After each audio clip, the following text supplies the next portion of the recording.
বাংলাদেশের পার্শ্ববর্তী এলাকা হিসেবে পশ্চিমবঙ্গ আমাদের জন্য অত্যন্ত গুরুত্বপূর্ণ।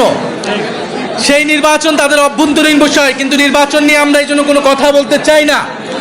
কিন্তু আমরা দেখেছি নির্বাচনের আগে কয়েক লাখ ভোটারের নাগরিকত্ব কেড়ে নেওয়া হয়েছে, তাদেরকে ভোটদান থেকে বিরত রাখা হয়েছিল। তাদের অধিকাংশ ছিল মুসলমান এবং মতুয়া সম্প্রদায়ের। এবং আমি সংসদেও এটা বলেছি, আমরা বলেছি এই যে মুসলমানদেরকে সেখানে নির্যাতন করা হচ্ছে, তাদের ভোটাধিকার কেড়ে নেওয়া হচ্ছে, এটার প্রভাব বাংলাদেশেও পড়বে। এবং নির্বাচনের পরেও সেখানে মুসলিম নির্যাতন হচ্ছে, মতুয়া দলিত সম্প্রদায় সংখ্যালঘু সম্প্রদায়ের উপর নির্যাতন করা হচ্ছে।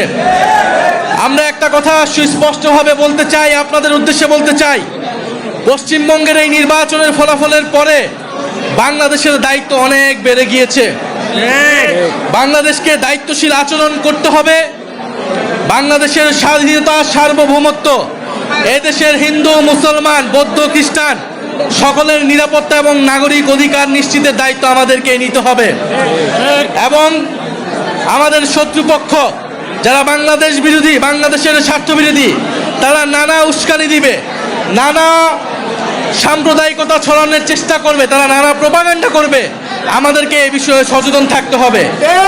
আমরা এটা দেখিয়ে দিব দক্ষিণ এশিয়ায় সংখ্যালঘুদের জন্য সবচেয়ে নিরাপদ স্থানটি হবে এই বাংলাদেশ। বাংলাদেশকে বাংলার মুসলমান, দলিত, মতুয়া সম্প্রদায় সকলের দায়িত্ব নিতে হবে এবং তাদের অধিকারের পক্ষে কথা বলতে হবে। প্রিয় চট্টলাবাসী, আমি আপনাদেরকে আবারও কৃতজ্ঞতা জানাচ্ছি।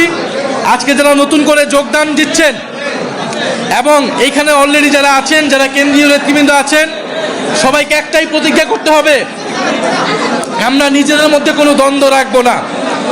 আমরা দল মত এখানে যে যেখান থেকে এসেছেন এনসিপির পতাকা তলে সবাই যোগ্যতা অনুসারে নিজেদের সাথে ঐক্যবদ্ধভাবে আমরা কাজ করব। কারণ ঐক্যই আমাদের সবচেয়ে বড় শক্তি। নিজেদের মধ্যে কোনো ধরনের বিভাজন আমরা হতে দিব না। আমরা কি ঐক্যবদ্ধ থাকতে পারবো? আমরা কি সবাই ঐক্যবদ্ধ থাকবো? সবাই ঐক্যবদ্ধ থাকবে ইনশাল্লাহ। সবাই ঐক্যবদ্ধ থাকবেন সে আশা ব্যক্ত করে আমি আমার বক্তব্য শেষ করছি। ইনকিলাব জিন্দাবাদ।